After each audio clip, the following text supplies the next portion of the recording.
আমরা দেখেছি বিগত ফ্যাসিস্ট সরকার তাদের প্রতিপক্ষের জনসভাগুলো বানচাল করার জন্য, নিঃশ্বাস করার জন্য জেলায় জেলায় যে বাহন আটকিয়ে দিয়েছিল, আজকে তারাও দ্বীনের বাহন আটকাতে চায়।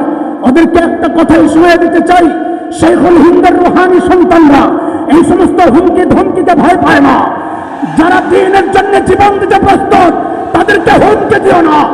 আল্লাহর রাস্তে বলি, সাবধান হয়ে যাও, না হয় পালানোর গর্ত খুঁজে পাবে না, গর্ত খুঁজে পাবে না। দুইটা কথা হচ্ছে, একটু আগেই আমাদের হযরতুল আল্লাহ মুহিউদ্দিন রব্বানী হাফিজাহুল্লাহ একটা কথা বলেছে, এটা আমারও কথা।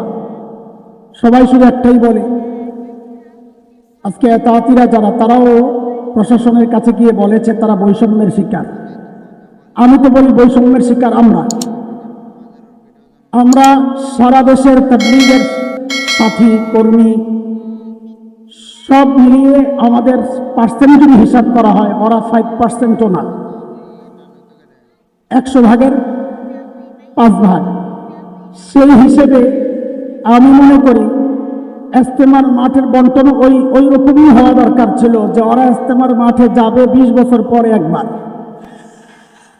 কাকরাইলেও যাবে 20 সপ্তাহ পরে একবার।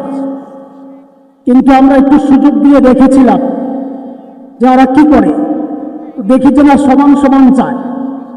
এটা এদেশের ভ্রষ্ট কিছু মানুষের একটা কথা, সমান অধিকার।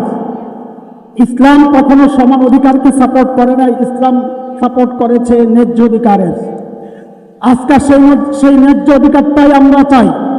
ইজতেমার মাঠ আমাদের, কাকরাইল আমাদের, দাওয়াতে তাবলীগ আমাদের এই জায়গায় কাউকে ঢুকতে দেওয়া হবে না ইনশাআল্লাহ।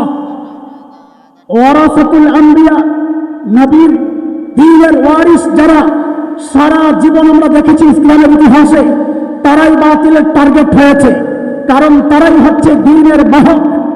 বাহনকে যদি আটকায় দেওয়া যায়, আমরা দেখেছি বিগত ফ্যাসিস্ট সরকার তাদের প্রতিপক্ষের জনসভাগুলো বানচাল করার জন্য, নিঃশ্বাস করার জন্য জেলায় জেলায় যে বাহন আটকিয়ে দিয়েছিল, আজকে তারাও দ্বীনের বাহন আটকাতে চায়।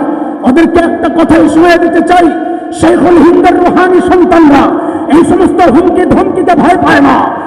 যারা দ্বীনের জন্য জীবন দিতে প্রস্তুত তাদেরকে হুমকি দিও না।